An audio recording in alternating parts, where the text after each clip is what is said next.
خواجہ خواجگان کا واقعہ. خواجہ اجمیر بچپن میں ان کے والد کا انتقال ہو گیا. میرے خواجہ کے والد غیاث الدین حسن سنجری، باپ کا سایہ چلے گیا تو بڑے رنجیدہ تھے. ماں تھی، ماں کے ساتھ رہتے تھے، مغموم رہا کرتے تھے. 1 سال نہیں گزرا والدہ کا بھی انتقال ہو گیا. اب خواجہ دنیا میں تن تنہا. عمر کیا ہے؟ 15 اور 16 سال. 15 سال کی عمر میں کوئی نہیں ہے خواجہ کا. خواجہ غریب نواز ابھی غریب نواز نہیں بنے، معین الدین ہیں. آپ کے حصے میں ایک باغ ملتا ہے. آپ کیا ملتا ہے؟ باغ. والدہ بھی چلی گئی، والد بھی چلے گئے. اب باغ میں تنہا. آپ اس باغ میں رہتے تھے اور کوئی ساتھی نہیں. درخت کو پانی ڈالنا بھی آپ کا کام، زمین کو ہموار کرنا بھی آپ کا کام، اور زمین میں کیا ڈالتے؟ کھاد، وہ ڈالنا بھی آپ کا کام. باغ کی دیکھ بھالی کرتے رہنا اور پھر جو اس سے فصل نکلتی وہ لے جا کے مارکیٹ میں بیچنا، یہی آپ کا مشغلہ تھا. 15 سال کا نوجوان بچہ. وہ دور کیسا تھا، بچوں کی کیسی تربیت ہوتی تھی. دیکھیے، ایک دفعہ خواجہ اجمیری باغ میں کام کر رہے ہیں تو سامنے سے ایک بزرگ جا رہے ہیں اپنی دھن میں. وہ سالک بھی نہیں تھے، ان کے پیچھے 10,000 آدمیاں نہیں تھے. اب پیر صاحب نکلے تو 25,000 آدمیاں ساتھ ہونا. خوش خوش خوش خوش. بڑا پیر ہو، غوث الاغواس. کار کا ڈور کھولنے ایک آدمی ہونا، انہیں بہت بڑا پیر. ہاتھ میں بڑا ڈنڈا ہونا، اور بڑا پیر. ایک مجذوبہ کے لے جا رہی. اللہ والوں کے ساتھ مجمع ہونا، ڈنڈا ہونا، اللہ ہونا، اللہ ہونا. اللہ ہے تو وہ اللہ والا. پیچھے 25 مرید رہنا. کیا کہہ رہا تھا میں؟ حضور باغ میں تھے، بچپن ہے. اس بزرگ کے ساتھ مجمع نہیں، مریدوں کا مجمع نہیں ہے. ابا خبا اماما کچھ بھی نہیں ہے. تانے تنہا جا رہے ہیں. خواجہ دیکھ رہے ہیں، کیونکہ ولی ولی کو پہچانتا ہے. ولی را ولی می شناس. ولی ولی کو جان جاتا ہے. ولی کو بھی آنکھ ہوتی ہے مگر اس کا دیکھنا کچھ اور ہوتا ہے، ولی کا سننا کچھ اور ہوتا ہے. تو کیا کہہ رہا تھا میں؟ خواجہ دیکھے، آہا، دوڑتے ہو گئے. دیکھیے بچہ ہے، 15 برس کا بچہ. کیسی تربیت ہوگی، کیسی تربیت. یہ دیکھو، پہلے ماں باپ اولیاء کی عظمت بچوں کے دلوں میں ڈالتے تھے، تو اب خواجہ دیکھے دوڑتے ہوئے گئے. چھوٹا بچہ، نوجوان لڑکا، جا کے ہاتھ بوسہ دیتے. عاجزی، انکساری، ادب. وہ بزرگ ٹھہر گئے. خواجہ کچھ نہیں کہتے، صرف ہاتھ کو بوسہ دیتے. ان کا ادب ان کو اتنا پسند آیا کہ رک گئے. سر پر ہاتھ رکھ دیا آپ نے. ہائے ہائے ہائے. ادب دیکھیے، اللہ والوں کو اپنی طرف کر لیتا ہے.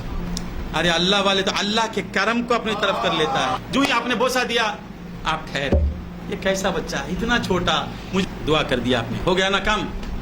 جا کے بوسہ دیا، دعا کر دی. پھر وہ بزرگ غور سے دیکھتے ہیں تو خواجہ کی آنکھوں میں آنسو. اتنا بچہ کیسے معلوم ہوا وہ بزرگ ہیں؟ دیکھو اللہ والے الگ ہوتے ہیں. بولے بیٹا کیوں رو رہا ہے؟ میں تو دعا دے دیا نا تجھے. سرکار ایک تمنا ہے، اگر آپ کے قدم میرے باغ میں آ گئے، 1-2 منٹ کے لیے آپ اندر آ جائیں سرکار. مجھے لے جانا. کیا کر لے گا؟ بس آپ کو لے جانا چاہتا ہوں. آپ کے قدم میرے باغ میں آ گئے، بس یہی مجھے، اس کے سوا کچھ نہیں چاہیے. چل آ جاتے ہیں. ادب دیکھا آپ نے، ولی اللہ کو اپنا بنا لیا. بولے اب کیا کرنا؟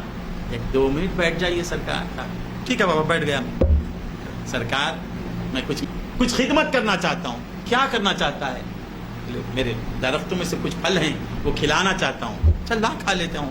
قریب دوڑتے ہوئے جاتے ہیں. جا کے تازے تازے انگور، جلدی جلدی بولنا پڑتا ہے، 2 طبق میں رکھ کے لے کے آتے ہیں. سرکار آپ رکھ دیتے ہیں. آپ غریب نواز کو خوش کرنے کے لیے 2 انگور اپنے منہ میں ڈالتے ہیں. ڈالتے ہوئے غریب نواز کے چہرے کو دیکھ رہے ہیں. غریب نواز اتنا خوش ہوئے. وہ انگور جب آپ کے منہ میں گیا تو اب بس رقص کرنا باقی تھا. ایسی خوشی. اب وہ مجذوب ٹھہر گئے. نہ دعا کرنے کو کہتے ہیں، سرکار میرا فلاں کام اڑا ہوا ہے، میرے سر میں درد ہے، میں تنہا ہوں، میرے باغ میں فصل نہیں آ رہی، کچھ بھی نہیں، آپ آ جائیے کچھ کھا لیجیے. وہ مجذوب پوچھتے اب کیا کروں؟ اس کے سوا کچھ نہیں چاہیے. ابھی کچھ نہیں چاہیے تو آپ ٹھہر گئے. بولے نہیں، اے معین الدین، تو نے میری مہمان نوازی کی، ہم بھی تیری دعوت کرتے ہیں، ہم بھی تیری دعوت کرتے ہیں. حیرت میں ہو گئے. غریب نواز سوچا اب کہیں لے جا رہے ہیں، کچھ نہیں. جیب میں ہاتھ ڈالتے. کون؟ وہ بزرگ مجذوب. ان کا نام تھا حضرت ابراہیم خندوزی. ہاتھ میں ایک روٹی کا ٹکڑا، جبے سے کیا نکال رہے ہیں؟ ایک روٹی کا ٹکڑا. روٹی کا ٹکڑا وہ بھی جیب میں پڑا ہوا. دینے کے بجائے اپنے منہ میں ڈال لیتے. غریب نواز دینے کے بجائے خود کیا کرتے ہیں نکال بولے معین الدین منہ کھول لے یہ کھا لے جا تو نے مجھے انگور دیے نا اب ہماری مہمان نوازی دیکھ ہماری دعوت دیکھ غریب نواز چاہ بھی نہیں خیر نکل گیا وہ بڑا سخت تھا وہ روٹی کا ٹکڑا غریب نواز چاہ بھی نہیں مورخین نے لکھا ہے کہ وہ روٹی جوں اندر گئی دنیا دل سے نکلتی گئی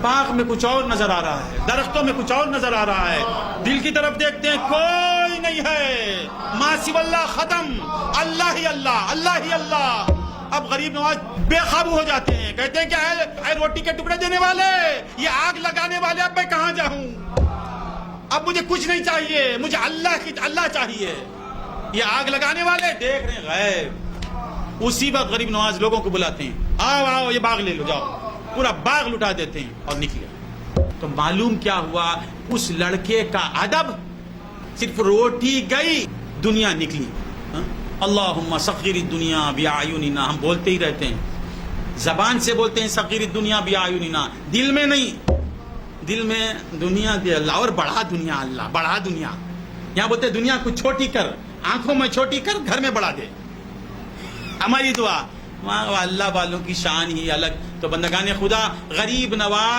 نواز بننے کا سبب کیا بنا ایک فقیر کا ادب